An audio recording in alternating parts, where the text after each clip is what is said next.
በስመ አብ ወወልድ ወመንፈስ ቅዱስ አሐዱ አምላክ አሜን። በዓለም ላይ የምትኖሩ ኦርቶዶክሳውያን እግዚአብሔር ልጆች ሰላም እግዚአብሔር ይብዛላችሁ። ገብረ መስቀል ሚዲያ ነው። ግንቦት 24 እንደ ኢትዮጵያ ኦርቶዶክስ ተዋሕዶ ቤተ ክርስቲያን ቅዱስ ገብርኤል ወደ አረጋዊ ዮሴፍ ሄዶ ኢየሱስ ክርስቶስ በተወለደ በሁለት ዓመቱ ሄሮድስ የተባለ ንጉሥ ሊገለው እንደሚፈልግ መልአኩ ቅዱስ ገብርኤል አውቆ ለአረጋዊ ዮሴፍ ሕፃኑን ሄሮድስ ሊገለው ይፈልጋልና እናቱንና ሕፃኑን ይዘህ ወደ ግብፅ ሽሽ የሚል በቅዱስ ገብርኤል ተነግሮት አረጋዊ ዮሴፍ እነሆ ሕፃኑንና እናቱን ሰሎሜን ይዞ ከኢየሩሳሌም ወደ ግብፅ የተሰደደበት ዕለት ነው። እንግዲህ ያው እንደምናውቀው ግንቦት የአዝመራ ወቅት፣ የአበባ ወቅት፣ የቅጠል ወቅት አይደለምና ሊቃውንቱ የሚያልፈውን አበባ ከማታልፈዋ አበባ ከድንግል ማርያም ጋር ይልቁንም ደግሞ ከመስከረም ጀምሮ እስከ ጥቅምት ያለው እስከ ኅዳር ያለው የአበባ ወቅት ነውና ከመስከረም 26 እስከ ኅዳር 5 በዛ የሚታየው አበባ የሚረግፈው አበባ ጊዜያዊው አበባ ያንን በምሳሌ የእመቤታችን አማናዊ አበባነትን ደግሞ ፍሬዋ አማናዊ ክርስቶስ ዘላለማዊ እንደሆነ ማሳየት በሚቻልበት ብለው በሚታየው አበባ ዘላለማዊውን አበባ በሚታየው ፍሬ የዘላለማዊ ፍሬ በሚሰበሰበው አዝመራ ዘላለማዊ የሆነውን የአምላክ ቸርነት ለማየት ብለው ከመስከረም 26 እስከ ኅዳር 5 አድርገው ኅዳር 6ን ሚጠት ብለው አስቀምጠውታል። ነገር ግን ስደታቸው ግንቦት 24 ነው ማለት ነው። ይህንን ድጓውም ዝማሬ መዋሲቱም ግጻዊውም ስንክሳሩም ስደቷን የሚናገረው ግንቦት 24 ነውና እሱም በተመለከተ እንደ እግዚአብሔር ቸርነት እነጋገራለን። እንግዲህ ምንድን ነው የሚለው?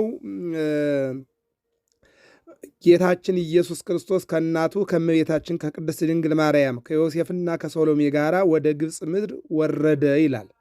ወረደ የሚለው ማን ነው? ቅዱስ ገብርኤል ለአረጋዊ ዮሴፍ ስለነገረው፣ አረጋዊ ዮሴፍ ደግሞ እመቤታችንና ልጇን ይዞ ተሰደደ ነው የሚለው። ምክንያቱ ምንድን ነው ከተባለ ጌታ በቤተልሔም ሲወለድ መላእክት ከሰማይ ወርደው፣ እረኞች ከጫካ መጠው፣ እንስሳት በበረት ተገኝተው፣ አራዊት ከጫካ መጠው ስብሐት ለእግዚአብሔር በሰማያት ወሰላም በምድር ለዘሰምሮ ለሰብ ሰውን ወዶ ሰውን ፈቅዶ ከሰማይ ወርዶ ከቅድስት ድንግል ማርያም በቤተልሔም ለተወለደው ምስጋና ይድረሰው እያሉ ሰባቱ መስተጻርናን ያ ጥላቻ በቤተልሔም ተወግዶ ሰላም ሰፍኖ አምላክ ተወልዶ በዚህን ጊዜ ነው የሉቃስ ወንጌል ምዕራፍ 2 የማቴዎስ ወንጌል ምዕራፍ 2 ላይ እንደምንመለከተው መላእክት ከሰማይ ወርደው ልደቱን አዩ፣ እረኞች ከጫካ መጣው እግዚአብሔር የገለጠላቸው ምስጢር ተመለከቱ። ሚዳቋም ደግሞ እነሆ አምላክ መወለዱን አይታ ምስጋናን አቀረበች። እንስሳትም አስቀድሞ እንባቆም በእንስሳት መካከል አየሁህ ብሎ እንደተናገረው እንስሳትም እስትንፋሳቸውን ገብረውለታል፣ ቦታቸውን ለቀውለታል፣ አምላካቸውን አክብረዋል። በዚህን ጊዜ ነው ሰይጣን የአምላክን መወለድ አይቶ እኔም ልሂድና ልይ ሲል ኢየሩሳሌም ቤተልሔም በእሳት ታጥራ፣ ሰይጣን የክርስቶስን መወለድ ማየት አልቻለም፣ አልተፈቀደለትም። በዚህ ጊዜ እንግዲህ መወለዱን ማየት ባይችልም የሕፃኑን መወለድ በእሳቱ ምክንያት መጎብኘትና ማየት ባይችል ሄደና ለሄሮድስ ያንተን ንግስና የሚወስድ የኔን ክብር ደግሞ የሚቀንስ ሕፃን ተወልዷልና እሱን ካልገደልከው ንግስና አይቀጥልም ብሎ እንደነገረውና ሄሮድስ ደግሞ ጠቢባኑን ጸሐፍቱንና ምሁራኑን ጠርቶ ሕፃን የተወለደው መቼ ነው እያለ ጠይቋቸዋል። 2 ዓመት ሙሉ አልቻሉም። በመጨረሻ ላይ ግን ትንቢቱን አውቆ ሰይጣን ነግሯቸው ነበርና እነሱም የተወለደው በዚህ 2 ዓመት ውስጥ ነው በቤተልሔም ተወልዷል ብለው ነገሩት። የ2 ዓመት ሕፃናትን እየሰበሰበ ሊገል ባወጀበት ሰዓት ነው ቅዱስ ገብርኤል ይህንን አውቆ ሄሮድስ ሕፃኑን ሊገለው ይፈልጋልና አረጋዊ ዮሴፍ ሆይ ድንግል ማርያምንና ሰሎሜን ሕፃኑን ይዘህ ወደ ግብፅ ሽሽ ብሎ ነገረው። ከዚህ ላይ ነው እንግዲህ ከድንግል ማርያም ከዮሴፍና ከሰሎሜ ጋር ወደ ግብፅ ምድር ወረዱ ይላል። ያን ጊዜም እርሱ ጌታ የ2 ዓመት ሕፃን ነበረ ይላል። ወንጌላዊ እንዳለ የእግዚአብሔር መልአክ ለዮሴፍ በሕልም ተገልጦ ተነስተህ ሕፃኑንና እናቱን ይዘህ ወደ ግብፅ ምድር ሽሽ፣ ተመለስ ብዬ እስከምነግርህም በዚያው ኑር አለው ነው የሚለው። የጌታችንም ወደ ግብፅ መምጣት አባቶቻችን እንደሚናገሩት ስለ 10 ነገር ነው። 5ቱ ትንቢቱ ሊፈጸም ነው። አንደኛ እንግዲህ ሁለት ነገሮች ናቸው ያሉት እዚህ ይናገራል። የጌታም ወደ ግብፅ መምጣት ስለ 2 ስራዎች ነው ይላል። አንዱ ሄሮድስ ቢያገኘው ሊገለው እንዳይችል፣ ስለዚህ ሌሎች ትስብእቱ ምትሃት ነው ብለው እንዳያስቡ፣ ሁለተኛው የግብፅ ሰዎች በመካከላቸው በመመላለሱ ጸጋውን እንዲያገኙ፣ ጣዖታትንም ቀጥቅጦ ለማጥፋት እነሆ እግዚአብሔር በፈጣን ደመና ተቀምጦ ወደ ግብፅ ይወርዳል፣ ጣዖታትም በፊቱ ይወድቃሉ ያለው የነቢዩ ኢሳይያስ ትንቢት ይፈጸም ዘንድ ነው ይላል። እንዲህ ስንክሳርና ገድሉን ስንመለከት ነው የሚለው። በትርጓሜያችን ደግሞ ስለ 2 ነገር ተሰደደ ይልና ወዴት ተሰደደ ይላል። አንደኛ ወደ ግብፅ ነው የተሰደደው። ወደ ግብፅ ወዴት ተሰደደ ሲባል ወደ ግብፅ ለምን ሲባል 5 ነገሮች ይመጣሉ። አንደኛ ትንቢቱ ለመፈጸም ነው። ትንቢቱ ቅድም የተነገረው ነው። ግብፅ ጸዋዕክዎ ለወልድየ ለክብረ ቅዱሳን፣ ልጄን ከግብፅ ጠራሁት። በሁለተኛ ደረጃ ደግሞ በፈጣን ደመና ወደ ግብፅ ይወርዳል ተብሎ ነበርና ትንቢቱ ለመፈጸም ነው። ሁለተኛው ጣዖታትን ለማጥፋት ነው። ሶስተኛ ክደት በግብፅ ሞልቶ ነበርና ተንሰራፍቶ ነበርና ያንን ሊያጠፋ ነው። በአራተኛ ደረጃ ደግሞ ገዳማተ ግብፅን ለመባረክ ነው። በ5ኛ ደረጃ ደግሞ ሃይማኖት ለማጽናት ነው ማለት ነው። ስለዚህ የመጀመሪያው ወዴት ተሰደደ ነው? ወደ ግብፅ ነው የተሰደደው። ወደ ግብፅ ለምን ተሰደደ ከተባለ ትንቢቱን ለመፈጸም፣ ጣዖታትን ለማጥፋት፣ ክህደት በስቶ ነበርና ያንን ለማስወገድ፣ ገዳማትን ለመባረክ፣ ሃይማኖትን ለማጽናት ነው። ይህንን ሰቆቃወ ማነው ማኅሌተ ጽጌና ሰቆቃወ ድንግል ላይ በሰፊው ሽፋን ይሰጠዋል። ጣዖታተ ግብፅ ኩሎ ቀጥቂጦ በእግሩ ይጉየይ ወይታፈሩ ሰራዊተ ሄሮድስ ሴሩ፣ የግብፅ ጣዖታትን አጥፍቶ ነው።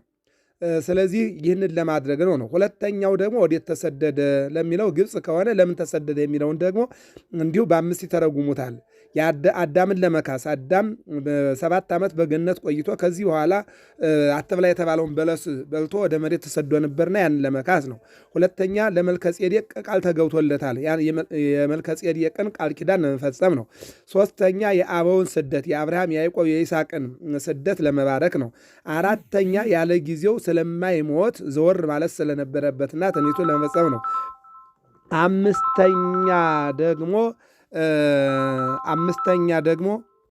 አምስተኛው ጉየተ ሕፃን አጉየዮ ለዲያብሎስ፣ የሕፃኑ መሰደድ ዲያብሎስን እንዲሸሽ አደረገው ይላል። ያው ዲያብሎስን ሊያሳድር ነው። አሳዳጁ ዲያብሎስን ሊያሳድደውና ዲያብሎስን ለማጥፋት ነው ማለት ነው። ስለ እነዚህ ነው የተሰደደው ነው። እንመልሰው ይንን ለምን ተሰደደ? የአዳምን ስደት ለመካስ፣ የመልከጼዴቅን ቃል ኪዳን ለመፈጸም፣ የአበው የአብርሃም የይስሐቅ ያዕቆብን ስደት ለመባረክ ያለ ጊዜው ስለማይሞት፣ እንደገና ደግሞ ዲያብሎስን ሊያሳድድ። የአበውን ስደት ከሚለው ስደተ ሰማዕታት እስከ ዓለም ፍጻሜ በወንጌል ምክንያት በሃይማኖት ምክንያት ጻድቃን ሰማዕታት ቅዱሳን ሲሰደዱ ይኖራሉና የቅዱሳንን ስደት ለመባረክ ነው ብለው ሊቃውንቱ ተናግረውታል።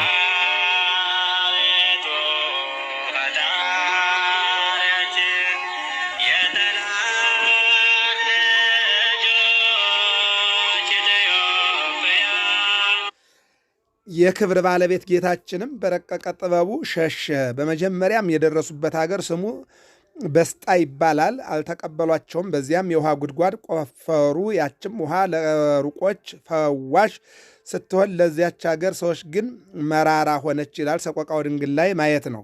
ከዚያም በገምኑዲ መንገድ ተጉዘው ወንዝ ተሻግረው ወደ ምዕራብ ደረሱ። የክብር ባለቤት ጌታችንም ተረከዙን በዓለት ላይ አደረገ። በተረከዙም አምሳል በዓለቱ ላይ ተቀረጸች። እስከ ዛሬ ያም ቦታ የጌታችን የተረከዝ ቅርጽ ተባለ።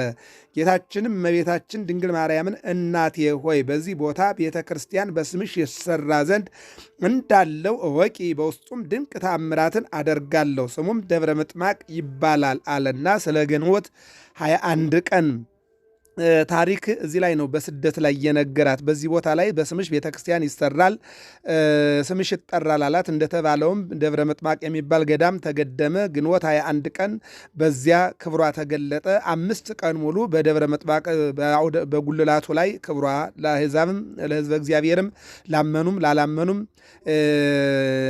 እናትነቷ አማላጅነቷ ክብሯ ብርሃኗ ታይቷል ማለት ነው።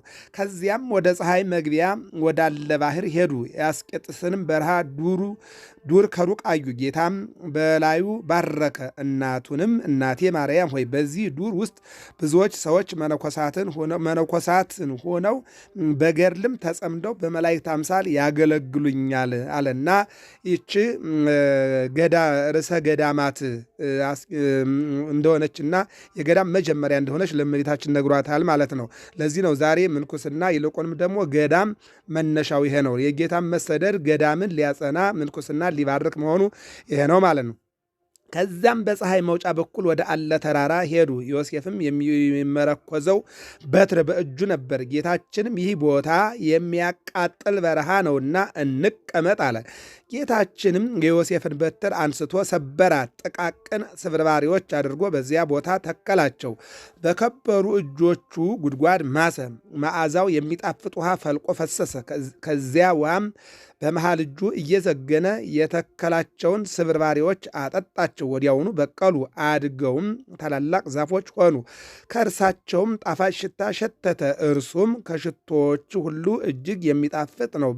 በለሳንም ብሎ ጠራቸው። በለሳንም ብሎ ስማቸውን ጠራቸው። እናቱን ድንግል እመቤታችንንም እናቴ ሆይ ይህ የተከልኩት በለሳን እስከ ዓለም ፍጻሜ ከዚህ ይኖራል።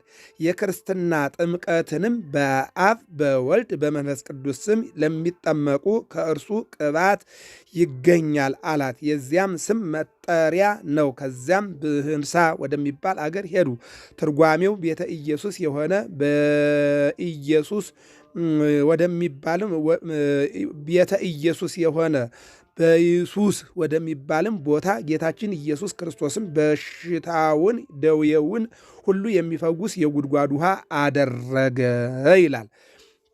ሁለተኛም በአንዲት የጉድጓድ ውሃ ምልክትን በየዓመቱ አደረገ። ይኸውም ከቀኑ እኩሌታ በማይጠንትና በጸሎት ጊዜ ለእግዚአብሔር በዛች የውሃ ጉድጓድ ዕጣንን ሲያሳርጉ የከበረ የወንጌል ንባብን ሲፈጸም በዚያች ጉድጓድ ውስጥ ያለ ውሃ ወደ ላይ ወጥቶ እስከ ጉድጓዱ አፍ ይደርሳል። ከእርሱም ይባረካሉ። ከዚያም በኋላ እንደ ቀድሞው ወደ ቦታው ይመለሳል። ውሃው ከነበረበት እስከደረሰበት ይሰፍሩታል። 20 ክንድ የሆነ እንደሆነ የጥጋብ ዘመን ይሆናል። 17 ክንድ ከሆነ ግን በግብፅ አገር ታላቅ ረሃብ ይሆናል ብለው በዚህ ይነጋገሩ ነበረ። ከዚያም ወደ እስሙናይን አገር ሄዱ። በዚያ ያሉ ጣዖታትም ወድቀው ተሰባበሩ። እነርሱም ስሙ አፍሎን ከሚባል ሰው ዘንድ ተቀመጡ። በዚያም የእሸት እንጨት ዛፎች አሉ። ለጌታችንም ሰገዱ፣ እስከ ዛሬም እንደሰገዱ ናቸው። ከዛም ወደ ደብረ ቁስቋም ሄደው በውስጧ 6 ወር ተቀመጡ። በዚያም በሽታን ሁሉ የሚያድን የጉድጓድ ውሃ አደረገ። ጌታችንም የፈቀደውን በግብፅ የሚኖርበት ወራት በፈጸመ ጊዜ ወደ ኢትዮጵያ መጡ። ወደ ኢትዮጵያ መጀመሪያ አክሱም፣ ከአክሱም ቀጥለው እስከ ዘዋይ ደብረ ገሊላ ድረስ ተሰደው በኢትዮጵያ 6 ወር ተቀምጠዋል። 6 ወር ተቀምጠው የስደቱ ጊዜ አልቆ ወደ ግብፅ ሊመለሱ ሲሉ እመቤታችን ልጇን አንድ ጥያቄ አለኝ ልጠይቅህ አለችው። እሱም እናቴ ሆይ ጠይቅኝ አላት።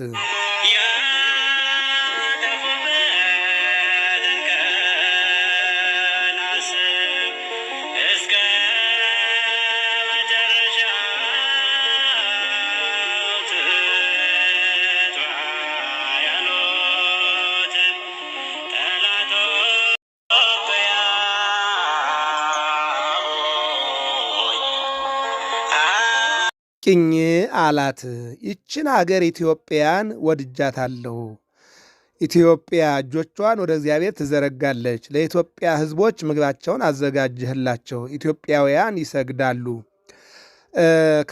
እነሆ ይችን ሀገር መልክዓ ምድሯን፣ አየር ንብረቷን፣ ይልቁን ደግሞ ሕዝቧን ወድጃታለሁና በዚህ እንድኖር ፍቀድልኝ ልጄ አለችው። እሱም እመቤቴ እናቴ ቅድስት ድንግል ማርያም ሆይ እናቴ ሆይ የተሰደድነው ዲያብሎስ ወይም ሰይጣን ስላሳደደን መሰደድ ስለሚገባን አይደለም። ነገር ግን ትንቢትን ለመፈጸም ትንቢተ ነቢያትን እውነት ለማድረግ ነውና ትንቢቱ ደግሞ ወደ ግብፅ ልንሰደድ ተሰደን ልንመለስ በኢየሩሳሌም ላድግና በኢየሩሳሌም ተሰቅዬ ዓለም ላድን ነው እንጂ በዚሁ ልንቀር አይደለም። ነገር ግን ከጥያቄሽ በላይ ይሰጥሻለሁኝ አላት። ምንድን ነው አለችው። ኢትዮጵያ ሀገረ እግዚአብሔር ትባላለችና በቀራንዮ ስሰቀል የምሰቀልበት መስቀል በኢትዮጵያ መጥቶ አምባሰል ግሸን እንደሚኖር በቀራንዮ ስሰቀል የምቆረሰው ሥጋዬና የሚፈሰው ደሜ በኢትዮጵያ በአማናዊነት ሲታደል ሕዝቡ ሥጋ ይህን እየበላ ደሜን እየጠጣ የሚኖር ሕዝብ እንዳለባት በቀራንዮ ስሰቀል ጎኔ በጦር ይወጋልና ደሜን ለመድኃኒት አድርገው ለሕይወት አድርገው ይቀበሉታል። ከጎኔ የሚወጣውን ማየገቦ ደግሞ በ40 ቀን ወንዶች፣ ሴቶች በ80 ቀን እየተጠመቁ ሀብተ ውልድና ስመ ክርስትና ያገኛሉ። ስለዚህ እኔ ክርስቶስ ተብዬ ክርስቲያኖች ተብለው በፍጹም ክርስትና ውስጥ የሚኖሩ ሕዝቦች አሉት በኢትዮጵያ ስለሆነ ኢትዮጵያን የአስራት ሀገርሽ አድርጌ ሰጥቼሻለሁኝ አለና ነገራት።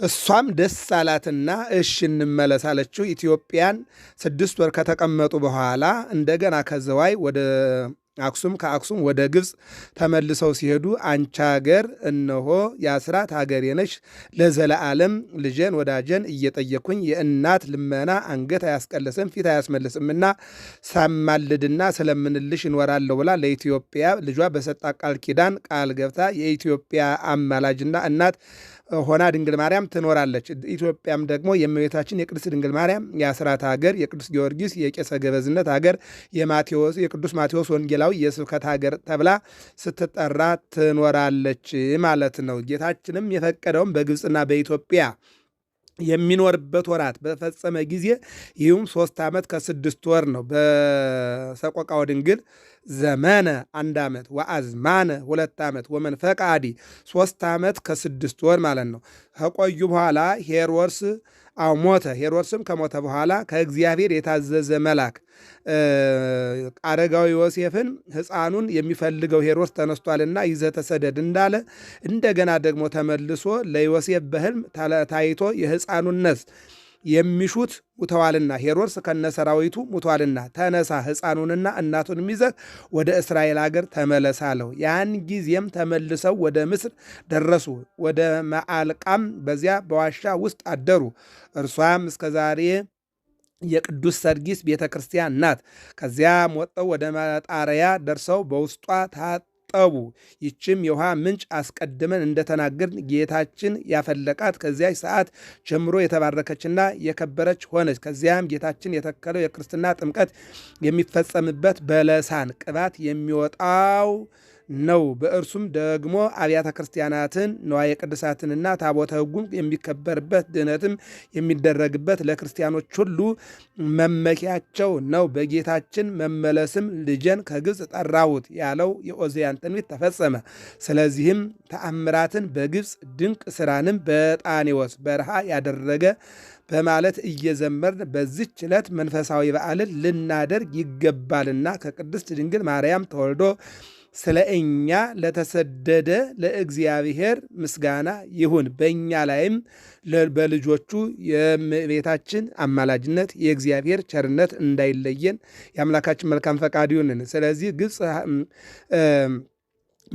ወደ ግብፅ መሰደዱ ወደ ኢትዮጵያ መሰደዱ ለምን እንደሆነ አይተነዋል ማለት ነው እና ጥንተ ስደቱ ግንቦት 24 ቀን ነው እና ኢትዮጵያ ኦርቶዶክስ ተዋሕዶ ቤተክርስቲያን ግን ያው በምሳሌ ለማስተማር ሲባል ገበሬው ዘርቶ ቡቃያው በቅሎ አበባ የሚታይበት መስከረም ጥቅምት ስለሆነ በሚታየው ቡቃያ በሚታየው አበባ ዘላለማዊ የድንግልና የንጽህና የቅድስና የእናትነት አበባ ያላት ይልቁንም በሚታየው ፍሬ ዘላለማዊ የድንግል ማርያም ፍሬ የሆነው መድኃኔ ዓለም ይህንን ለማሳየት ፈልገው ከመስከረም 26 እስከ ህዳር 5 ዘመነ ጽጌ፣ ወርሃ ጽጌ፣ ወርሃ ስደት ብለው አስቀምጠዋል። ነገር ግን አባቶች እንዳስተማሩን ግንቦት 24 ቀን ጥንተ ስደቱ ነውና ይህንን ለማስታወስ ነው። ያስተማረን የመከረን ክብርና ምስጋና አምልኮትና ውዳሴ ለአምላካችን ለእግዚአብሔር ይሁን። ገብረ መስቀል ሚዲያ ነው። ሰብስክራይብ፣ ላይክና ሸር አድርጉ። መልካም ቀን ይሁን።